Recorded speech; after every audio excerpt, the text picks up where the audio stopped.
A lot of people have been asking me, Cry, when are you going to do the ChessDojo aggressive repertoire for black? And so here it is. I didn't create these two beautiful files. It was my co-senseis, David Preuss and Kostya Kavutsky. But I am going to try to explain why I think this is a good match for those of you who are playing the aggressive repertoire for white. Okay, so the first thing I want to show is that when we look at the aggressive repertoire for white, the key feature that we have is the pointing of the pawns to the king side. This is going to direct the motion of our pieces to our stronger side, where black's king generally is. This happens in the Caro, in the French, in the E4, E5, and then also in, say, the Sicilian, right? These are all the standard positions we get in the aggressive repertoire. So when we think about this, what we're going to say is critical positions, i.e. positions which will decide the fate of the game, will happen earlier, the critical ones, than they would with other openings. So that means that calculation is really going to have to be a strong suit for the player who is playing this way. Next up, we want to really stress that you don't want to be doing hectic opening study until you're about, you don't even want to do really any formal opening study until you're about 1200, because really you want to have a sense of what principled moves look like. You don't want to be memorizing a bunch of stuff, because that will just make it harder to understand what's happening. Okay, next. An important thing that I've seen, as a disclaimer, is that a lot of players are doing the aggressive play because they're afraid of the ending and they're afraid of maneuvering play. Bad. Be careful with that. The reason you should want to do this is if you enjoy aggressive play. Okay? All right, let's move now to black. And Kostya has this great course on our site with the King's Indian.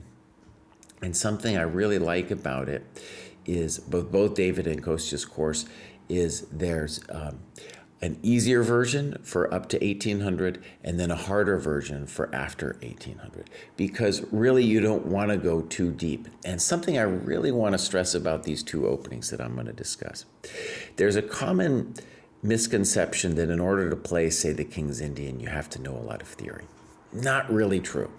What you really need, I think, is a sense of how the position works. What are the dynamics of, in particular, this pawn structure that you're going to get again and again. Okay? Now, before I talk about the pawn structure, what I want to say is you're black, okay? And you will not have the initiative. So in order to gain the initiative, we must give white something, okay? In this case, what we are giving white is space.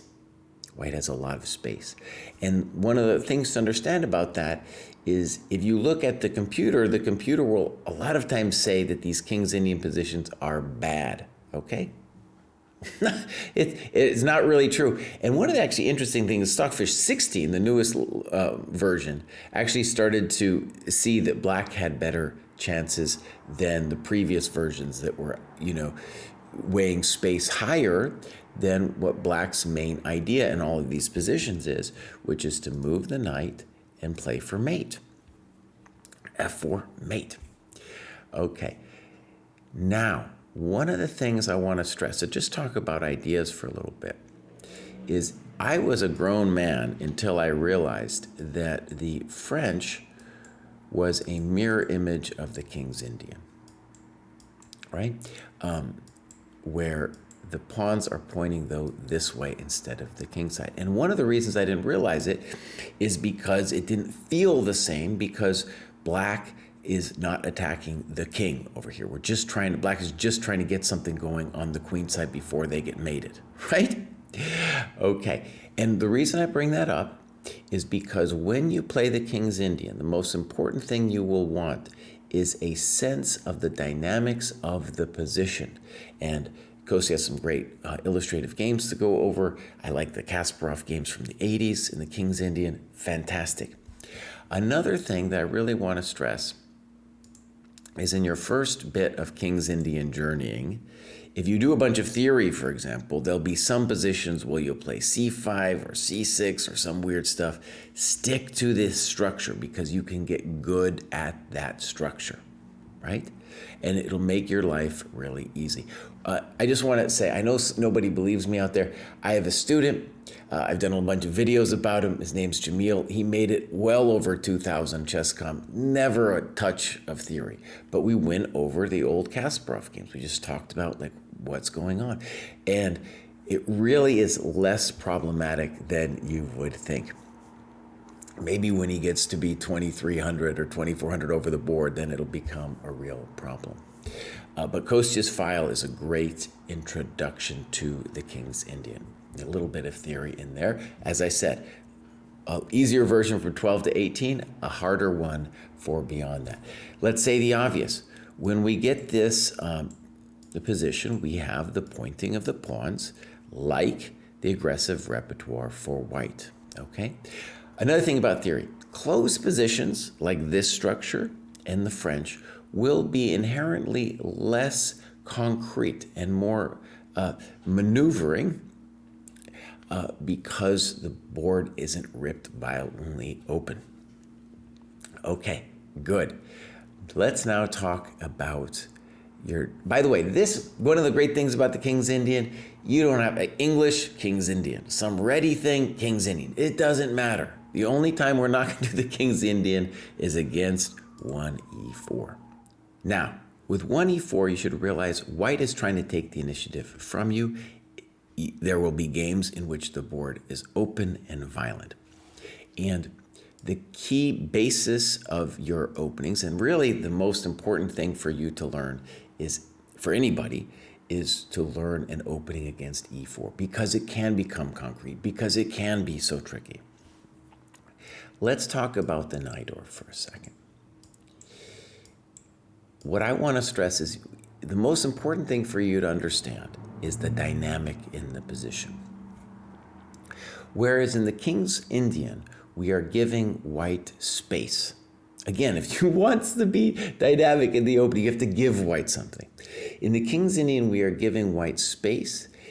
Here in the Najdorf, we are giving white time. Let's count it up. White has 1, 2, and it's his move, 3 to 1, but black owes a pawn move. Okay, so that means white is up 3 tempi. And in general, you can say that 3 tempi are worth a pawn. So it's even just a miracle to my mind that this is a playable opening. So we have to then ask, what is it that black is getting in return?